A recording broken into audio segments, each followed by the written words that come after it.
sera connu. Réponse dans les secondes qui suivent. À cet instant, monsieur le maire, accompagné de monsieur Soyon Braillon, vient remettre à l'envolée la coupe souvenir. Christophe Thiozo, Jeff Harding, l'Australien défend son titre. Christophe Thiozo s'est préparé comme jamais. Ce championnat du monde mi-lourd est le combat de sa carrière. À Marseille, Thiozo a rendez-vous avec la gloire. Championnat du monde de boxe, Thiozo Harding, vendredi 24 avril, 22h40, en direct sur TF1.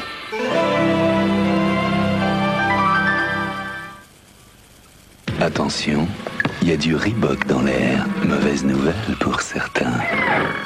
Et voici pourquoi.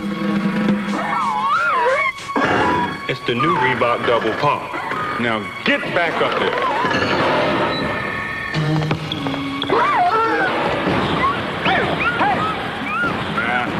Double Pump de Reebok. Hey, get back here, man.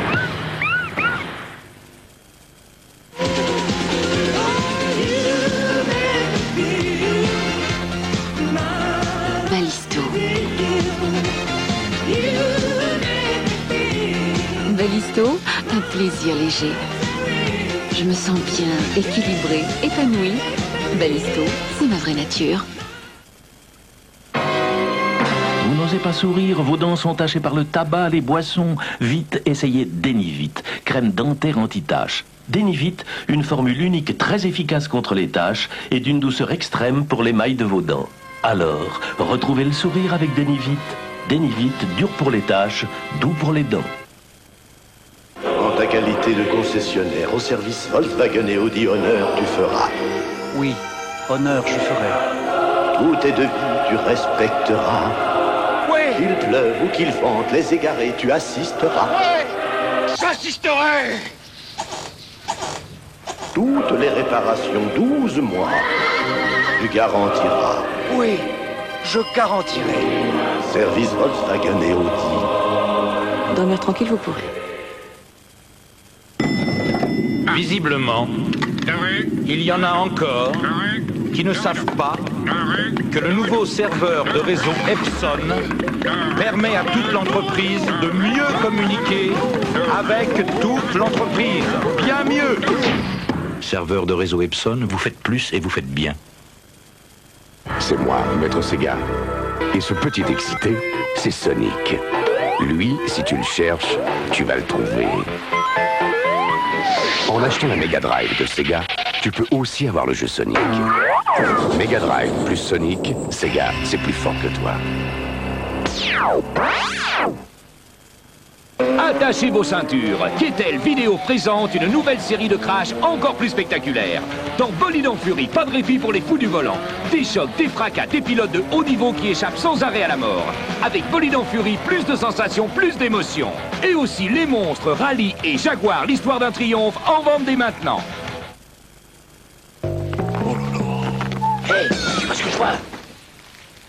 Mais pas la croûte banane, le mur. C'est une lac ultra de Novemaille. Regarde, le brillant et la profondeur des teintes. C'est Novemaille. C'est signé. Allez, on embarque. Lac ultra de Novemaille. Novemaille, aïe aïe aïe.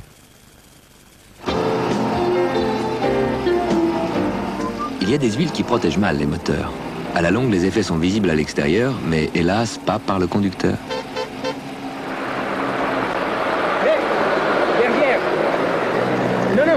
La fumée là.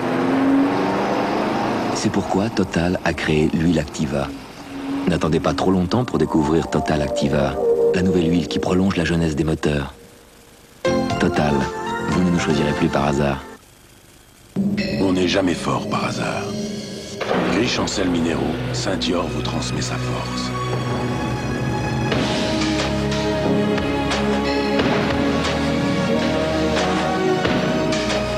Force qui vous aide à rétablir la bonne harmonie entre le corps et l'esprit.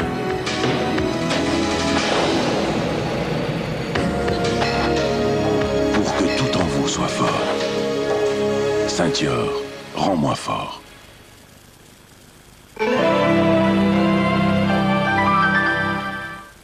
En plein Belleville à Paris, le 140 rue de Ménilmontant est tristement célèbre depuis qu'un forcené y a abattu 3 personnes.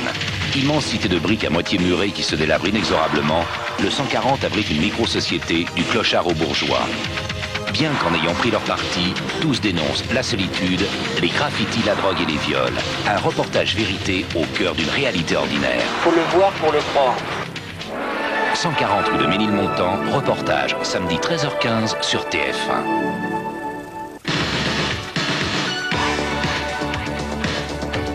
Panza, Krongsak, les deux plus grands spécialistes mondiaux des sports de combat. Le défi du championnat du monde de kickboxing. Le Français André Panza, 60 victoires, affronte Krongsak, le champion thaïlandais aux 400 combats. Le match de l'année à Paris-Bercy. Championnat du monde de kickboxing, lundi dans Minuit Sport sur TF1. Monsieur Franck Lucie et Marceau Lemel, le numéro 2 européen et le champion de France 1990 des poids légers, Angèle Mona, face à... Monsieur le maire, nous vous remercions de nous avoir accueillis chez vous à Gap et à très bientôt. Je vous en prie, merci. C'est là-dessus donc que nous allons conclure cette soirée qui s'était déroulée à Gap. Ne manquez pas le rendez-vous de boxe demain dans Formule Sport avec Thiozo et Harding. Et puis lundi, il y a de la boxe taille avec un super match Krongsak contre Panza. Et bien sûr, le match Thiozo Harding vendredi à Marseille en direct sur TF1. Bonsoir, merci.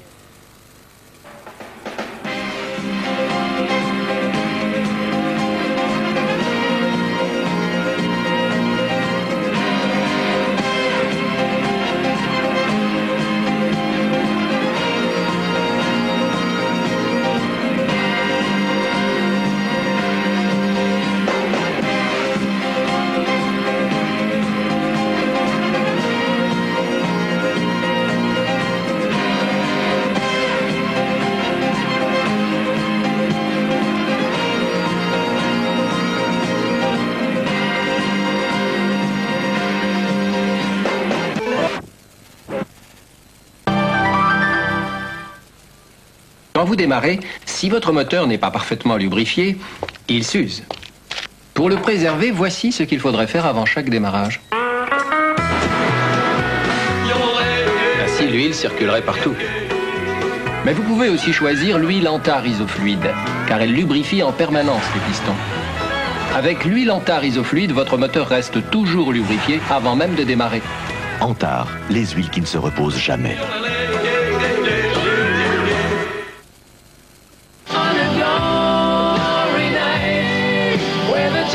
Scorpion, quand le rock se fait mélodique.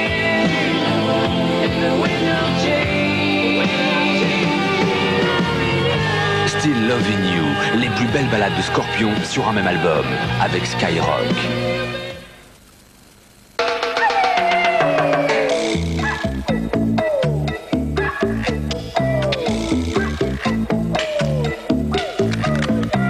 Lunettes gadget, attention, la surprise risque d'être pour vos yeux. Toutes les lunettes Atoll sont garanties contre la casse. Atoll, priorité à la vue.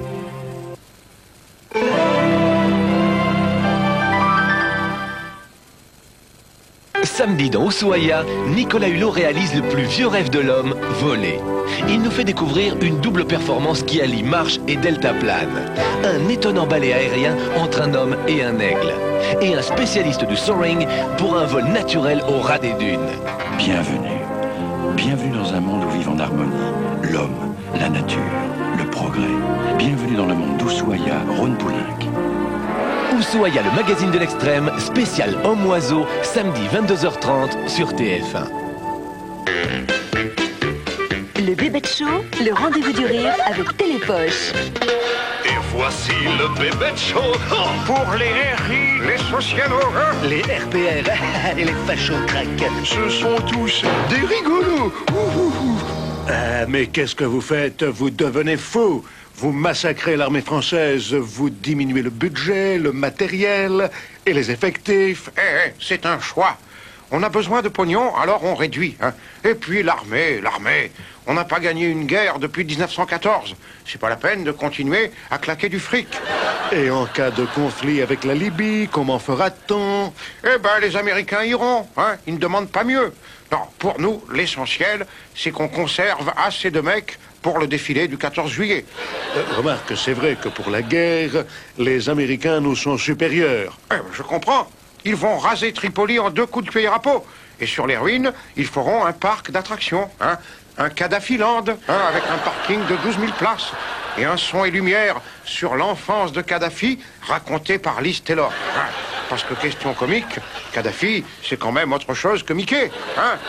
Mais tout de même, supprimer des appareils à notre aviation française qui est, et comment dirais-je, qui reste. Et qui reste au sol, pauvre naze. Dès qu'il y a 3 nuages et une averse, il faut tout annuler. Tu sais pas que nos appareils ne peuvent voler que le jour quand il fait beau? Et à condition que les tours de contrôle ne soient pas en grève?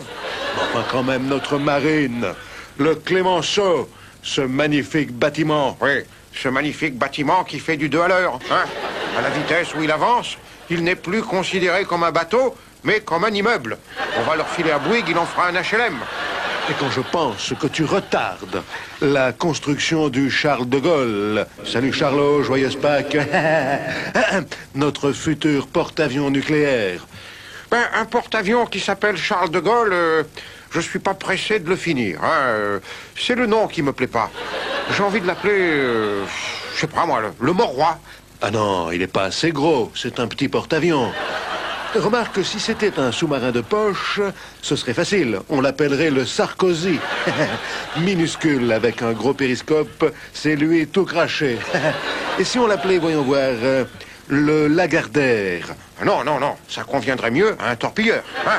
Non, en hommage à notre cher disparu, appelons-le carrément le Cresson. Alors là, c'est plus un porte-avions, c'est une galère. Tiens, à propos de Cresson, hein, je ne suis pas un ingrat. Je lui ai trouvé du boulot. Oui, elle rentre chez Total. Ça ne m'étonne pas. Elle a toujours été à côté de ses pompes. Oui, en plus, elle est menée par l'essence. Hein. Mais qu'est-ce qu'elle va faire là-bas? Pompiste? Et pourquoi pas? Pour une fois, elle fera le plein. Parce qu'au régional, elle m'a fait le vide. Hein. Et puis, c'était son destin. Parce que, rappelez-vous ce que je vous ai toujours dit, et dites, le bas, c'est super.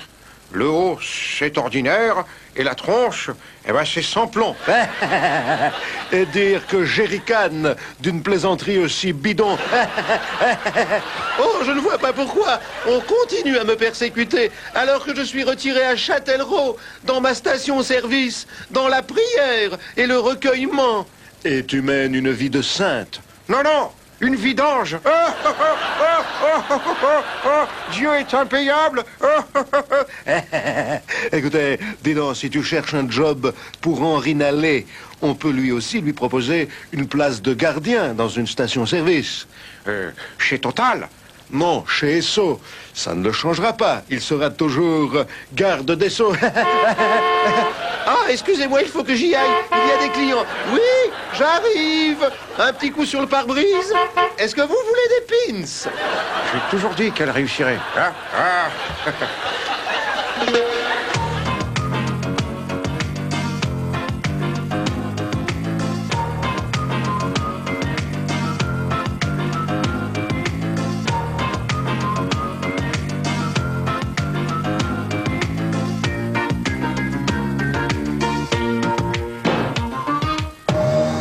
Le Bébête Show, tous les jours du rire. Et n'oubliez pas votre rendez-vous ce week-end sur TF1 avec Télépoche.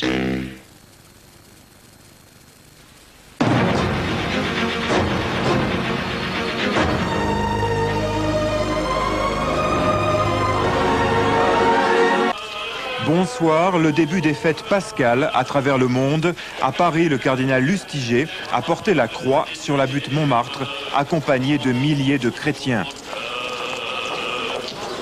Prières et chants ont marqué les 14 stations du calvaire du Christ.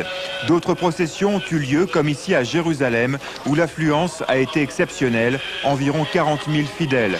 De leur côté, les Juifs ont célébré la Pâque au mur des Lamentations, commémorant ainsi la sortie d'Égypte. Plus colorée, la procession andalouse à Séville, où selon la tradition, se mélange théâtralité et ferveur.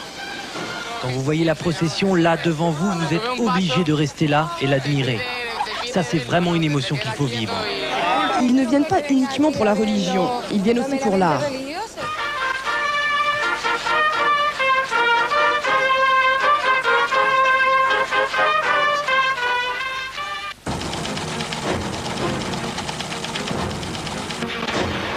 Situation de plus en plus confuse en Afghanistan au lendemain de la destitution du président Najibullah.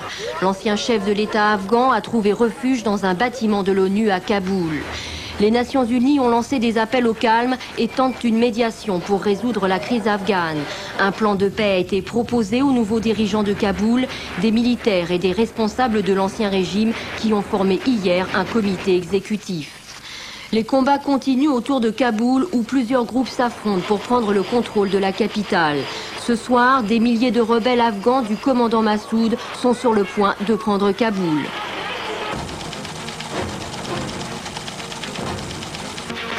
François Léotard monte au créneau dans le débat sur Maastricht et estime que l'opposition doit avoir le courage de reconnaître que sur l'Europe, François Mitterrand a raison. Le député du Var l'affirme au journal Le Monde, même s'il tempère ses propos en ajoutant que le chef de l'État n'a pas préparé la France au rendez-vous de 92. François Léotard se dit favorable à la voie parlementaire pour la réforme constitutionnelle, contrairement au RPR qui souhaite un référendum. Par ailleurs, il annonce sa candidature aux primaires de la droite pour les prochaines élections présidentielles. Un duel Giscard-Chirac serait, dit-il, une impasse pour l'opposition. Des propos qui trouvent un écho. On l'a bien vu aux dernières élections, il y a une aspiration profonde au renouvellement des hommes, c'est certain. À quoi serviraient les primaires si ça n'est pas pour permettre à différents hommes politiques de l'opposition de se présenter ? «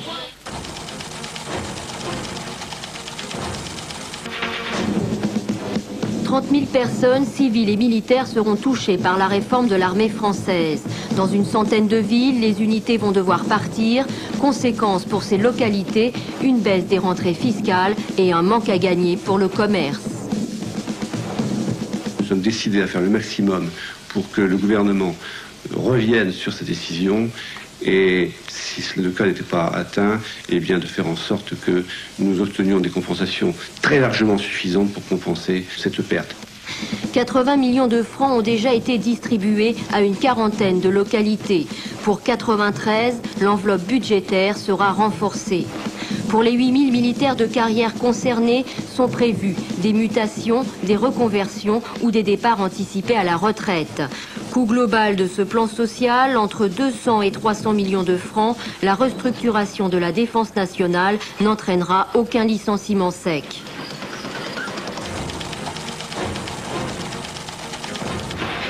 Le dossier de la Dog Connection est définitivement clos. Le procès a été annulé ce matin par la Cour d'appel d'Agen pour vice de procédure. Dans cette affaire, 19 personnes avaient été inculpées pour trafic de chiens volés destinés à des laboratoires d'expérimentation.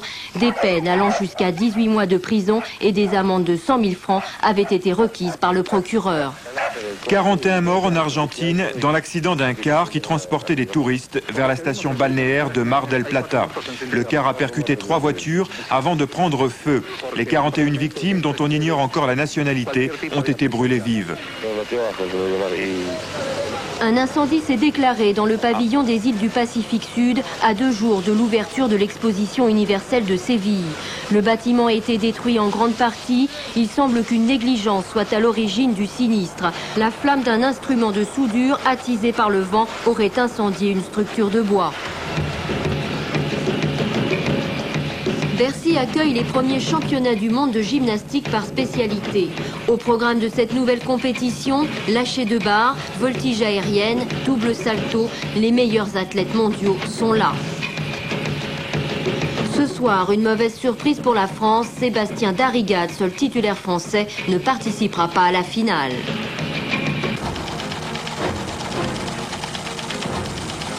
Les fleurs sont splendides, les compositions sont très réussies, c'est vraiment un régal des yeux.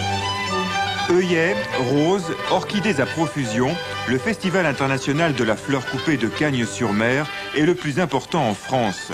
Les producteurs y exposent leurs plus belles pièces. 900 000 fleurs, renouvelées tous les 3 jours, composent cette symphonie de couleurs et de parfums. Ce journal se termine en bouquet.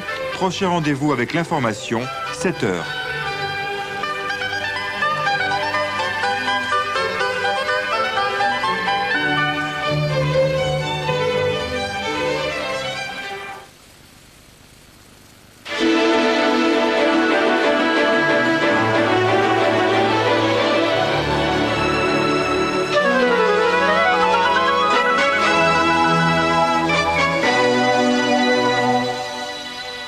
Madame, monsieur, bonsoir. L'anticyclone des Açores va peut-être nous jouer un vilain tour. Les nuages d'aujourd'hui et de demain étaient prévus, ils sont là, ils seront là.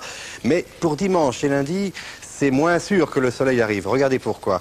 Nous avons certes l'anticyclone des Açores. On en voit bien la courbure ici sur l'océan. Mais si vous regardez bien, nous sommes dans la branche descendante de l'anticyclone. Alors ce front chaud va continuer à passer demain. Il est peu actif, il aura très peu de précipitations. Mais il y a quand même de la réserve humide. Et même ça, ce sont des nuages bas un peu désagréables. Le ciel clair, c'est pour la péninsule ibérique, l'Afrique du Nord, le Maroc, et puis l'océan et les Açores. Demain après-midi, vous aurez ce temps-ci, nous dit Météo France. Donc, les résidus du front chaud d'aujourd'hui se situeront sur le nord-est, le centre-est et le nord des Alpes, avec de la neige à partir de 900 mètres. Neige également sur les Pyrénées, mais vraiment très très peu. Puisque je suis à la neige, que je vous dise qu'il y a un très fort risque d'avalanche sur les Alpes. Cela dit, il fera beau autour de la Méditerranée et en Corse, parce qu'il y aura quand même encore un peu de vent, bien que les valeurs ne soient pas aussi fortes que celles d'aujourd'hui. On a quand même eu plus de 100 km par heure. Là, ce ne sera plus que 60. Alors, à l'arrière des résidus de ce front chaud, vous verrez pas mal de nuages sur le nord, la Champagne et une partie de la Bourgogne. Puis ça s'éclaircira en allant vers l'Atlantique et notamment sur le sud de la Bretagne, le pays vendéen, les pays de Loire, les Charentes-Maritimes jusqu'à la Gironde. Les éclaircies devraient être belles dans l'après-midi. Les températures vont remonter. C'est toujours ça de gagner, ça c'est sûr. De 8 degrés à Aurillac, mais Aurillac est en altitude, voilà pourquoi ça vous paraît faible par rapport aux autres températures, et notamment les 17 en tir groupé autour de la Méditerranée. 14 à Paris, ce sont les normes saisonnières sur pratiquement tout le pays. Bon, pour le reste, Inch'Allah. Hein. À bientôt, merci. Darty, le contrat de confiance.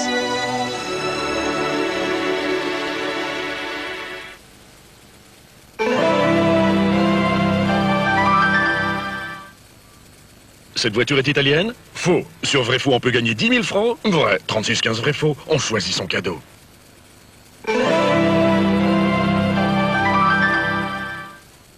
Où bénéficier des promotions? Avant de vous déplacer, tapez 3614 TVHA. C'est plus malin. J'ai invité Michel-Édouard Leclerc à 7 sur 7 parce qu'il est très représentatif de cette nouvelle génération d'industriels qui s'intéressent à la vie des gens. Avec Michel-Édouard Leclerc, nous parlerons de tout. De la vie dans les banlieues, du débat sur le SMIC, de l'ouverture des magasins le dimanche, et puis bien sûr de l'actualité, le football, l'Europe de Maastricht et l'émotion des Français face au non-lieu pour Paul Touvier. Avec Michel-Édouard Leclerc à 7 sur 7, ce sera frais et différent. 7 sur 7, Anne Sinclair reçoit Michel-Édouard Leclerc, dimanche 19h05 sur TF1.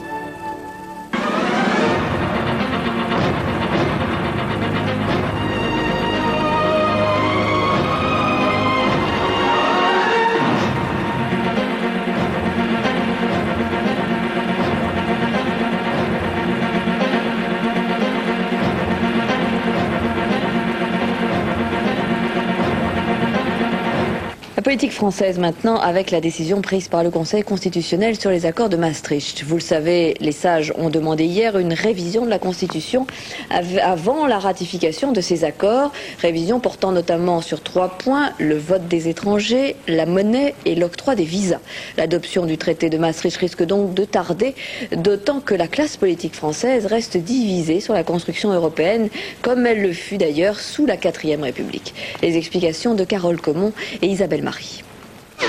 Le 30 août 1954, on vote à l'Assemblée le projet de CED, Communauté européenne de défense, la première ébauche de coopération militaire, est rejeté.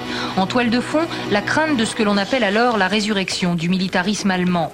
En octobre 50, le principe en avait pourtant été adopté par cette même Assemblée, mais en 4 ans, l'idée de la CED est devenue la pomme de discorde de tous les parlements, de tous les gouvernements successifs.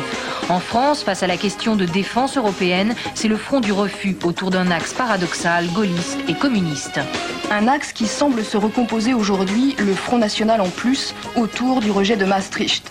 Côté gaulliste, Philippe Séguin fédère autour de lui plus de 70 parlementaires RPR afin de contrer ces accords qui rognent, selon lui, les attributs essentiels de souveraineté de l'État. Un rejet qui trouve aussi un écho chez certains à l'UDF. Moi, je ne veux pas que la chasse à la palombe, la couleur des phares de ma voiture ou le choix de mes fromages soient décidés à Bruxelles, c'est-à-dire par une instance technocratique qui n'est pas élue au suffrage universel. Cette Europe-là, l'Europe de Maastricht, elle n'est pas une Europe démocratique. Refus à droite, mais aussi à gauche, et pas seulement au Parti communiste français. Demain, vous le savez, selon Jacques Delors lui-même, 80% de notre législation s'élaborera à Bruxelles. Et dans des conditions invraisemblables d'opacité, des milliers de directives, de règlements, sans aucun contrôle du Parlement. 38 ans après le rejet de la CED, ce nouveau front du refus pourrait à son tour venir gripper la construction européenne. Jacques Delors, le président de la Commission européenne qui s'exprimait devant le congrès de la CFDT aujourd'hui, un congrès qui, par parenthèse, a vu la réélection de Jean Caspar comme secrétaire général. Jacques Delors a expliqué qu'il ne pourrait pas y avoir de progrès social sans progrès économique en Europe. Monsieur Delors a en outre précisé que la décision du Conseil constitutionnel était selon lui attendue. Nous l'écoutons. Est-ce que la construction européenne, c'est simplement un grand marché ? Et j'ai toujours dit que je ne tomberai jamais amoureux d'un grand marché sans frontières.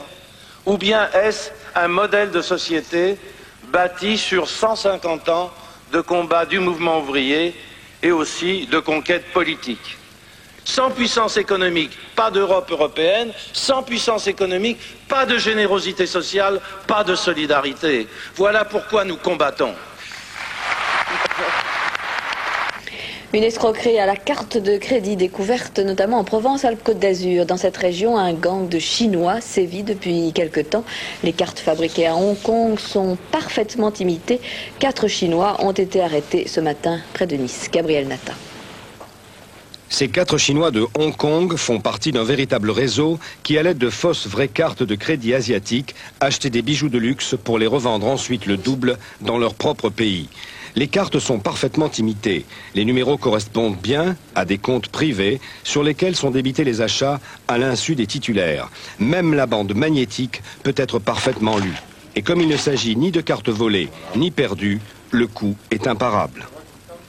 Ils nous ont demandé 4 Rolex que nous leur avons vendus assez rapidement, étant donné que nous avons eu les accords des cartes bleues dans un très bref délai. Nous n'avons eu aucun doute, étant donné que les accords étaient rapides. Comment se fait-il que les accords aient pu être donnés alors qu'il s'agissait de fausses cartes, à votre avis? Eh bien parce que les cartes étaient fausses, mais les comptes étaient vrais et je pense qu'ils étaient provisionnés, donc il n'y a pas eu aucun problème. Sur la région Provence-Alpes-Côte d'Azur, le gang des Chinois, comme on l'appelle déjà, aurait escroqué pour 3 millions de francs de montres, bagues et stylos. La particularité de ces escrocs est d'agir très vite. Leur juteux voyage Hong Kong-Nice n'excède jamais 4 jours. Les commerçants ont affaire aujourd'hui à une nouvelle fausse carte venue d'Asie, parfaitement imitée. Seul l'hologramme peut à la limite éveiller l'attention. Il est beaucoup trop statique et permet de détecter la contrefaçon.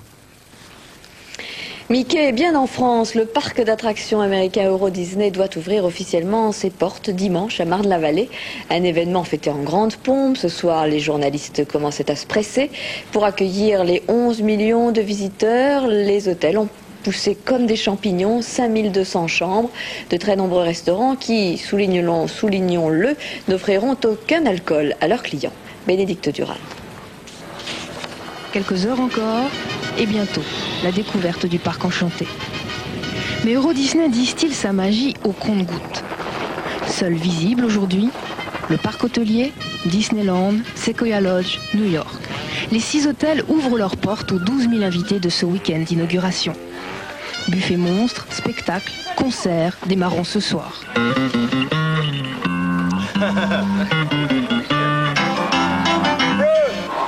En attendant, à l'hôtel Cheyenne, d'inspiration Far West, la cuisine prépare un dîner texan-mexicain gargantuesque. Pour ce soir, nous préparons une moyenne pour 6 000 personnes qui vont venir. Et nous préparons une moyenne de 2 tonnes de ribs, c'est-à-dire des plats de porc qu'on a fait fumer à l'intérieur du Chuck Wagon Café au Cheyenne pour les faire fumer. Et ça va représenter à peu près une 30 000 pièces individuelles. Nous avons à peu près, je dirais, 10 000 bouteilles de bière. Et il y aura aussi de la margarita, il y aura aussi du vin, il y aura aussi de différents alcools. Également conviés à la grande fête d'ouverture, 2800 journalistes du monde entier. Pour les 200 radios et 160 télévisions représentées, tout est prévu, moyens techniques, mais aussi sujets de reportage proposés à l'avance et dûment répertoriés par Eurodisney. C'est très pratique. J'ai jamais vu ça. Quelquefois on demande à être aidé, à être guidé. Là on est plus qu'aidé, plus que guidé. C'est carrément du prêt à reporter, quoi. Personne n'a jamais lancé en même temps 6 hôtels, un terrain de golf, un camp de croquettes, de caravaning, un parc aussi gros que celui-là.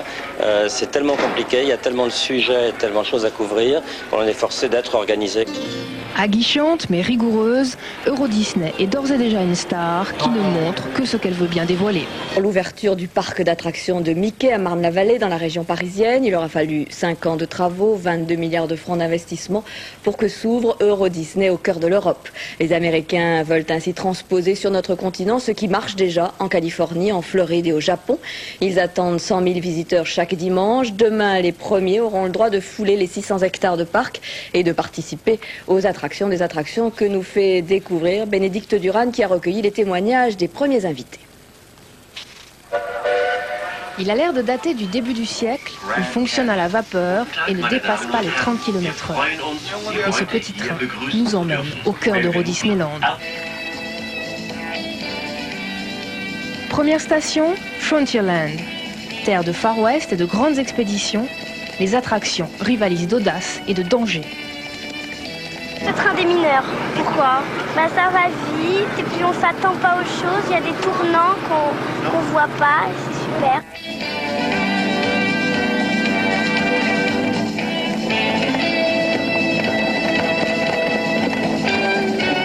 Plus loin dans l'exotisme, Adventureland. Ici, c'est le règne de la jungle tropicale ou bien synthétique comme l'arbre de Robinson entièrement reconstitué des racines aux feuilles. Célèbre dans le monde entier, on retrouve également l'évocation des fameux pirates des Caraïbes. C'est vraiment magnifique, c'est une reconstitution assez extraordinaire. Puis tout est beau, il y a, je trouve, un souci du détail dans les peintures, dans les reconstitutions des mines, enfin de tout, c'est assez extraordinaire. Un saut dans le temps et c'est Discoveryland. On nage dans le futur, les étoiles et la conquête de l'espace.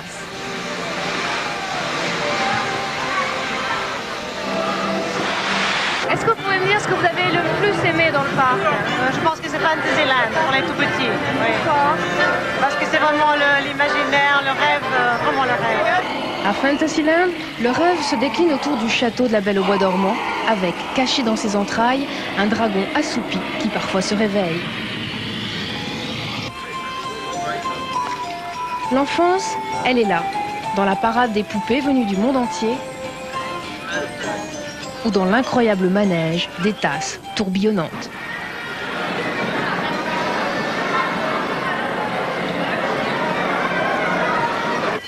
Déjà, le train arrive en terminus, Main Street, la ville américaine de début de siècle, site privilégié de la parade de l'après-midi. Qu'est-ce que vous avez le plus aimé dans le parc? Tout est bien. Tout est bien, difficile. C'est trop court. Il n'y a pas quelque chose qui vous a... Je reviendrai pour voir un peu plus.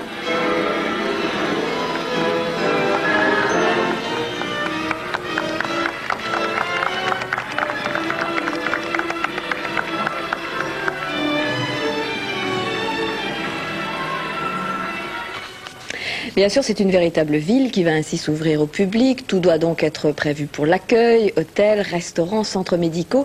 Dès demain, pour l'ouverture, on attend plusieurs dizaines de milliers de personnes qui vont, la plupart du temps, arriver en voiture puisqu'une grève doit paralyser la ligne A du RER prolongée jusqu'au site de Marne-la-Vallée. Le préfet de police a d'ailleurs recommandé aux automobilistes d'étaler leur visite à Eurodisneyland. Les fameuses méthodes d'accueil de Disney risquent peut-être d'être mises à mal. Michael Darmon. Bonjour.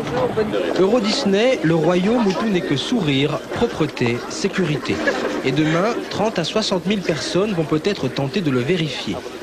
Premier point sensible, le parking. Au-delà de 12 000 places, il affiche complet. Alors ce soir, on multiplie les réunions pour prévoir l'imprévisible. Ça va être très dur. Ça va être très dur. On va être obligé de fermer de toute façon le parking. Déjà dans un premier temps le péage. On a des jolies petites feuilles de papier expliquant que Disney est désolé, mais que le parking ne fait que 12 000 places. Autre drame possible, votre enfant s'est perdu dans la parade. C'est quand j'ai voulu aller jeter ma glace à la poubelle et après ils sont partis en avant et je ne retrouve plus.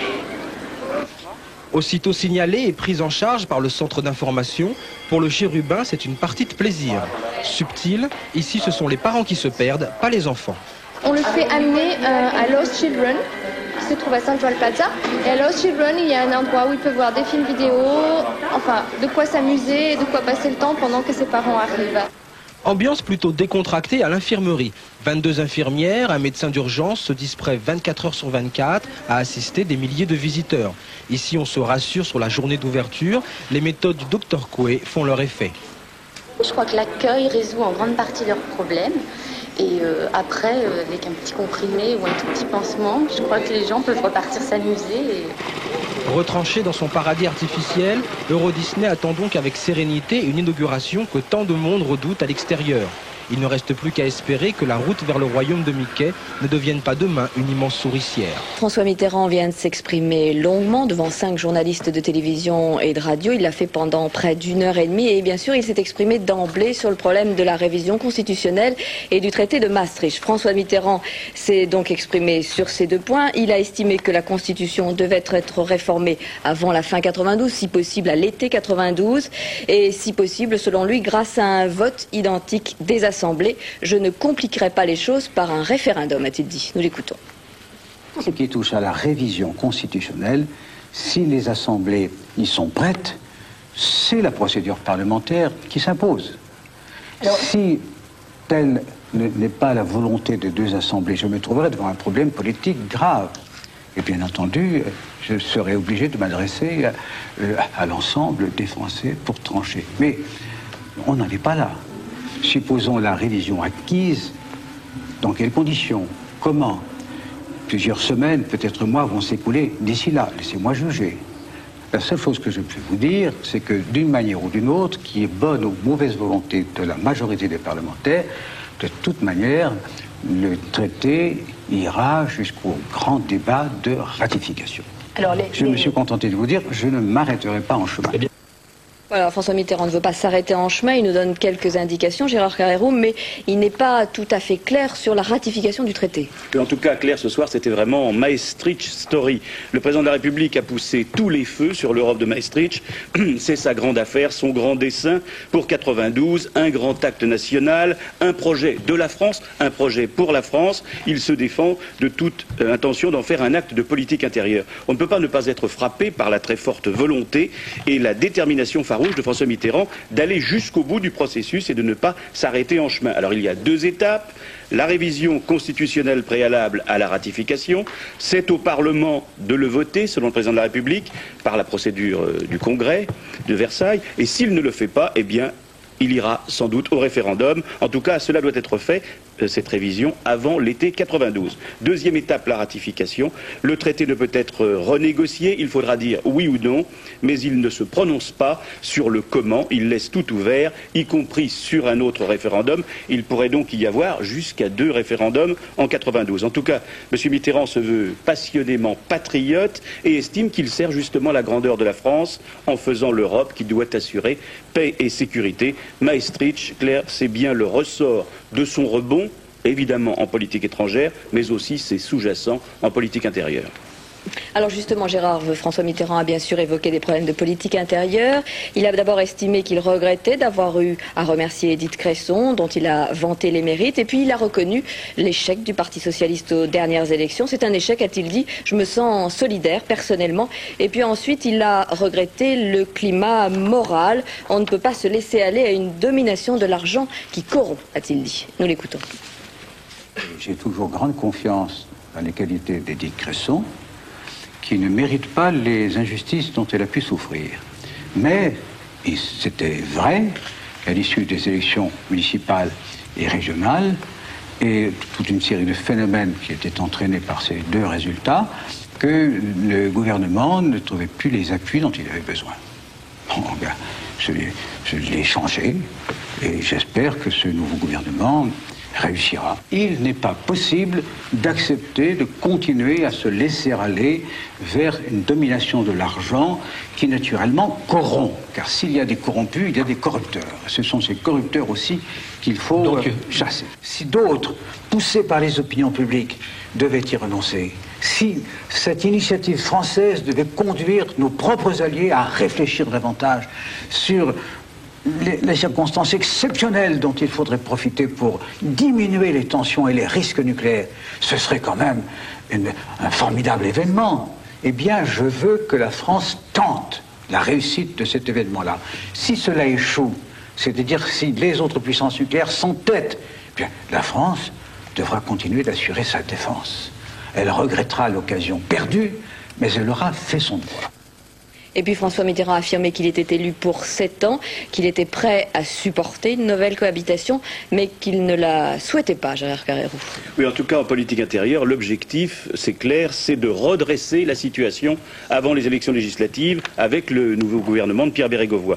Monsieur Mitterrand reconnaît l'échec de la majorité présidentielle, il n'élude pas sa responsabilité personnelle, il est, dit-il, solidaire des échecs, il en accepte la responsabilité principale. Il souligne aussi que si le PS a subi un échec, la droite parlementaire a perdu aussi beaucoup. Il regrette d'avoir été conduit à changer Édith Cresson, qui ne mérite pas, selon lui, les injustices dont elle a pu souffrir. À propos du nouveau gouvernement, il défend Bernard Tapie, selon lui, s'il représente une réussite, et on ne doit pas l'accabler parce qu'il a réussi. Il estime que les malversations de la gauche ont été, toutes choses égales, moindres que celles de la droite. Donc, l'équipe Bérégovoy a pour mission de rétablir la situation, notamment là où elle est négative, de se battre, et en 11 mois, un peu à l'exemple de ce qu'avait fait Pierre Mendès France, il pourrait, espère le président, redresser la situation politique de la majorité. Enfin, alors reste la grande question, restera pas jusqu'en 95. Eh bien, j'ai été élu pour 7 ans, confirme François Mitterrand, évoquant l'impopularité ou les périodes d'impopularité du général de Gaulle et de Valéry Giscard d'Estaing. Il y a aussi beaucoup d'impatients, dit-il, qui guignent ma succession. Bref, il joue au sphinx. Il dit qu'il appréciera la situation, il n'oublie pas son âge et il nous apprend qu'il pratique le doute et l'introspection. Bref, il ne se dévoile pas ce soir, la cohabitation, elle n'est pas acquise, dit-il, il ne la souhaite pas, mais il est prêt à la supporter. C'est clair, il n'a pas voulu donner aux téléspectateurs l'impression qu'il était prêt à un départ anticipé. Le verdict des procès des attentats de 85 et 86 à Paris, verdict sans appel, 3 condamnations à perpétuité, celle d'un chauffeur de taxi tunisien qui transportait les explosifs, celle de l'étudiant marocain qui les avait entreposés chez lui et bien sûr celle de Fouad Ali Salah. Et dans son cas, une condamnation assortie d'une peine de sûreté de 18 ans, c'est-à-dire le maximum prévu en matière de terrorisme. Compte rendu d'audience, Jean-Pierre Berthet. Dernière procession des victimes après le verdict. Les démarches lentes, les visages marqués, fatigués, résument 9 journées d'audience éprouvantes. On n'est pas soulagé au niveau personnel, humain, de ce qui, de toute façon, nous suivra toute la vie. Donc, on est quand même, je pense, satisfait qu'il y ait eu un procès, qu'il y ait eu des peines prononcées en fonction des faits qui étaient reprochés aux accusés. Maintenant, c'est à nous d'assumer tout ce qui reste au niveau personnel. Il a été dit par les victimes qu'il y avait effectivement d'abord 5 absents dans le box des accusés. Il y a le Hezbollah qui est absent, il y a l'Iran qui est absent, et les victimes resteront sur de grandes frustrations de toute façon. Mais l'important, c'est déjà que ce réseau ait pu être jugé. Curieusement, au fil des dernières audiences, Fouad Ali Salah, l'imprécateur, s'est éteint. C'est même avec indifférence qu'il a accueilli sa lourde condamnation. La réclusion à perpétuité renforcée par une période de sûreté de 18 années. Salah a peut-être compris qu'au moment où les modérés prennent le pouvoir en Iran, il est le plus solitaire des terroristes emprisonnés. Autre verdict attendu aujourd'hui, celui du drame de Vaux-en-Velin qui avait vu la mort d'un jeune homme de 22 ans, Thomas Claudio. Le sous-brigadier qui conduisait la voiture de police a été relaxé, tandis que le jeune homme qui pilotait la moto sur laquelle se trouvait Thomas Claudio a été condamné à 3 mois de prison avec sursis et 3 ans de mise à l'épreuve. C'est ce qu'a décidé donc le tribunal correctionnel de Lyon. Et puis hier, vous le savez, la chambre d'accusation de la Cour d'appel de Paris avait prononcé un non-lieu en faveur de Paul Touvier, l'ancien milicien lyonnais inculpé pour crime contre l'humanité. Un non-lieu qui a déclenché une vague d'indignation. Tout le monde s'est déclaré choqué, à gauche comme à droite, de Laurent Fabius, je vous le disais hier, à Alain Juppé, en passant par Georges Marchais, Alain Madelin et bien d'autres. Plusieurs centaines de personnes se sont d'ailleurs retrouvées pour une cérémonie à la crypte de la déportation dans l'île de la Cité, à Paris. Vous le voyez en présence notamment du secrétaire d'État aux anciens combattants, Louis Mexando, que l'on va retrouver aux côtés de Jean Kahn, le président du CRIF, présent également le président de l'Assemblée, le premier secrétaire du PS et bien d'autres. La séance de l'Assemblée avait été suspendue, je vous l'ai dit, cet après-midi, pour permettre aux députés d'aller se recueillir au mémorial de la déportation. Manifestation également à Lyon, devant le siège de la Gestapo, à l'appel d'associations de déportés, de résistants.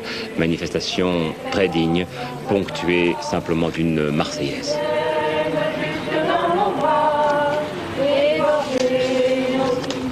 Et pour que les jeunes générations puissent mieux comprendre ce qu'a été le rôle de la milice, reconnue d'utilité publique en 1943, David Pujadas et Dominique Sizinski reviennent sur l'imbrication des rapports entre milice, État français et État allemand pendant la guerre. L'image symbole de la milice, avril 1943, Joseph Darnan, son patron entre deux officiers SS, peu avant de jurer fidélité à Hitler et de devenir lui-même SS. La milice, c'est bien l'histoire d'une dérive. Au départ, un parti de volontaires, militants nationalistes anti-allemands, qui va glisser de l'anti-bolchevisme à l'antisémitisme, du parti vers la phalange, d'abord baptisé service d'ordre légionnaire, puis pris sous son aile par Laval en janvier 1943. À Vichy encore, le président Laval a décidé que le service d'ordre légionnaire dépendrait dorénavant du gouvernement et serait transformé en milice française. La milice, c'est un corps d'élite peu nombreux, 30 000 personnes à son apogée, aventuriers ou idéologues. Ses missions, propagande, surveillance et renseignement, à Lyon comme ailleurs. Le chef, c'était parce qu'à ce moment-là, on ne connaissait pas sous le nom de Touvier. Le chef, c'était le chef Paul. C'est un blond aux yeux bleus. Paul Touvier, c'est bien lui, suivra la milice jusqu'au bout de sa fuite en avant, jusqu'à la conversion allemande de Darnan et son entrée au gouvernement en décembre 1943. S'ouvrent alors 8 mois d'une collaboration ouverte, zélée parfois avec la Gestapo, rafle, celle de Rieux, 7 morts, ou de Saint-Amand, 25 morts, assassinat, raquette aussi. La milice épouse de fait les vues allemandes, notamment sur la question juive. Je ne dis pas qu'on va les mettre à mort, il n'est pas explicitement dit que ça doit conduire à l'extermination. Mais il y a déjà une idéologie de haine, d'exclusion, qui en fait est largement responsable de la politique raciale. Et donc qui rentre dans une logique de crime contre l'humanité. Moi je crois, ça avait d'ailleurs été l'interprétation de la Cour de cassation. Mais les juges hier n'étaient pas de cet avis. Officiellement en France, les miliciens, pas plus que Vichy n'émanaient d'un État totalitaire. La notion de crime contre l'humanité n'est donc pas applicable. C'est donc une journée bien difficile qu'ont vécu aujourd'hui les Parisiens et les banlieusards en raison de la grève lancée par 7 syndicats dans le métro, le RER et dans les bus. Grève assez bien suivie dans l'ensemble, sans pour autant atteindre le niveau de précédents mouvements de la sorte. Marc Lessilio. Mauvaise surprise dès 6h ce matin à Bourg-la-Reine. Personne au guichet du RER, c'est le début de l'attente pour les usagers. Trafic nul. Dehors, même angoisse, on guette l'hypothétique autobus. Aux portes de Paris, la circulation est déjà chargée. Un peu plus tard en sous-sol, ça ne s'arrange toujours pas. La ligne B du RER reste fermée. Dans le métro, selon les lignes, la situation n'est guère meilleure. Quai bondé, les rames sont prises d'assaut. Je trouve qu'il faudrait qu'ils nous payent la journée, ça serait bien. C'est toujours à la même période qu'il y a des grèves. Puis en fin de compte, c'est toujours le petit qui travaille, toujours l'ouvrier. Au même moment, le périphérique commence à saturer. Quant aux autobus, c'est également la ruée. Même scénario ce soir, on recommence le parcours dans l'autre sens et toujours des stations fermées. Oh putain. Vous savez si demain il y a grève ou pas encore? C'est abominable, je mets 2 heures pour rentrer alors que normalement je mets une demi-heure. Pourquoi dans d'autres pays en Allemagne il n'y a pas de grève? Pourquoi? Je ne sais pas moi, on s'arrange.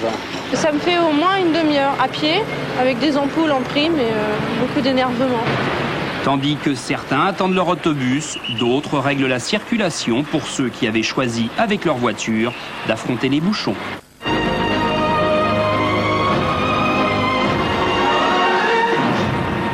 les élections législatives en Grande-Bretagne. Les résultats définitifs ne sont tombés que ce matin. Et ils ont donné tort aux instituts de sondage puisque les travaillistes ne l'ont pas emporté comme les prévisions l'indiquaient.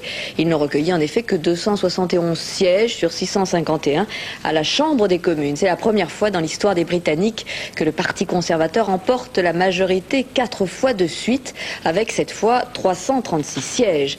13 ans de gouvernement donc, avec une victoire personnelle pour John Major, qui avait succédé en novembre 90 à Margaret Thatcher. Ce matin, devant plusieurs dizaines de personnes, le Premier ministre s'est déclaré ravi d'avoir remporté son propre mandat. Le point de la situation à Londres avec Patricia Alémonière. Après avoir veillé toute la nuit pour suivre les résultats sur le petit écran, les Britanniques ont opté pour les parcs et déserté leurs bureaux. Question de se remettre de leur émotion, ils s'étaient préparés au pire, l'arrivée des travaillistes. Pas question de repos par contre pour des centaines de photographes, de caméramans et de journalistes qui attendaient John Major. Ce dernier s'était enfermé au 10 Downing Street après avoir quitté le siège de son parti à 5 h du matin. Vers 13 h, comme le veut la tradition, le Premier ministre est sorti à l'extérieur pour serrer les mains de ses partisans et admirateurs. Sourire, décontraction, rien à voir avec le style Thatcher. Et lorsqu'il s'est adressé à la foule, l'homme en gris n'a pas pu cacher son émotion.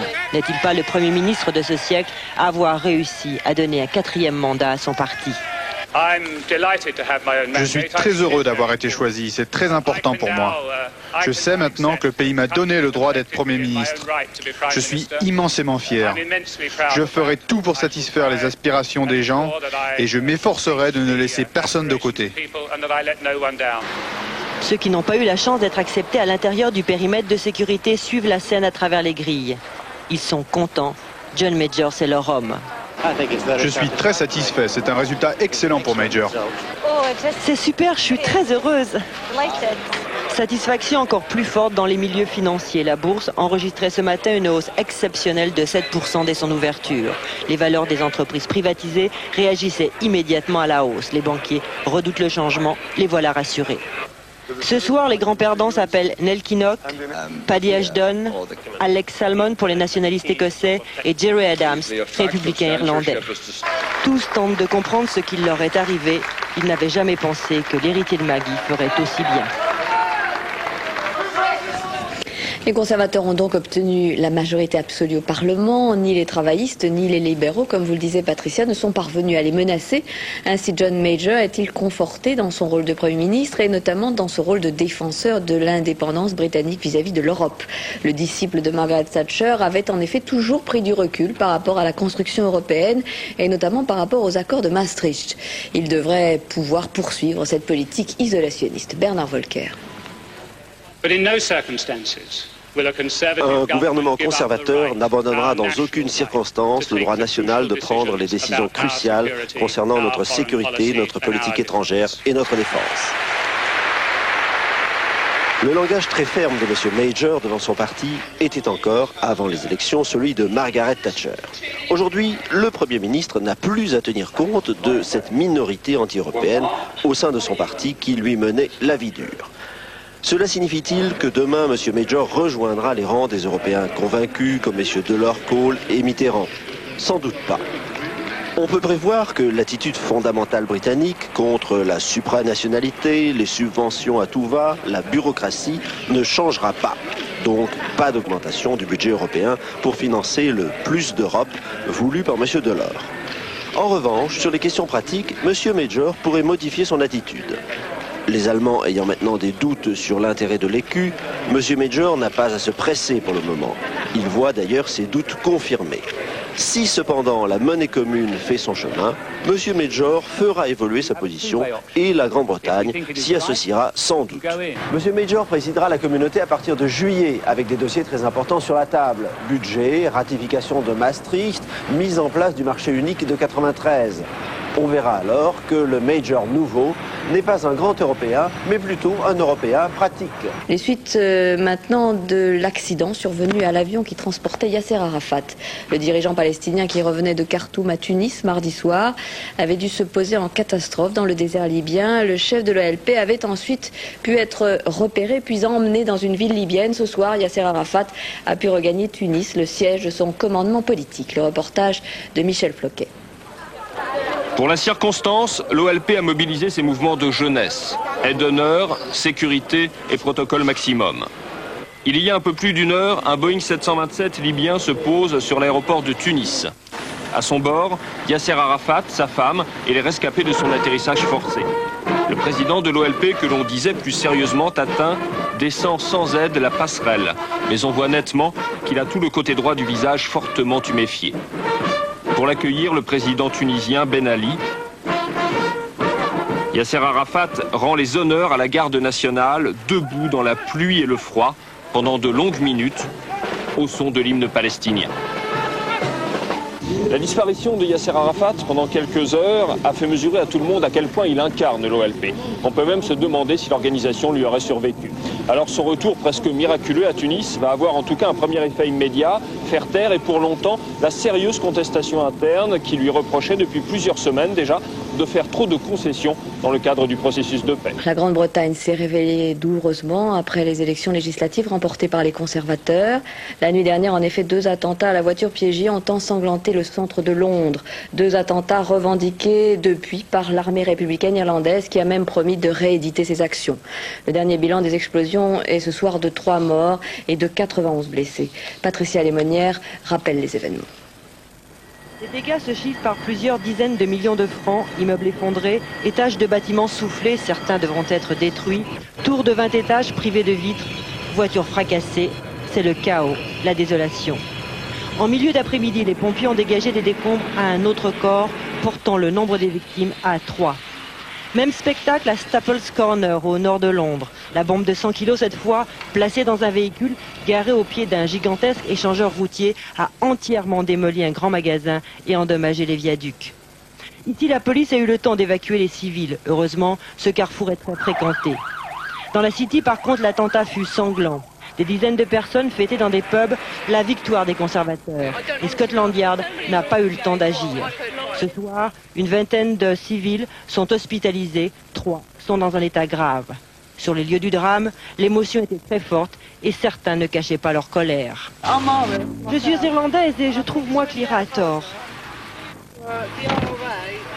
Toute la nuit, les équipes antiterroristes ont recherché les éléments capables de les aider dans leur enquête. Dans la matinée, le chef des brigades spéciales appelait la population à collaborer dans la lutte contre le terrorisme. Le ministre de l'Intérieur rappelait les positions du gouvernement. Les terroristes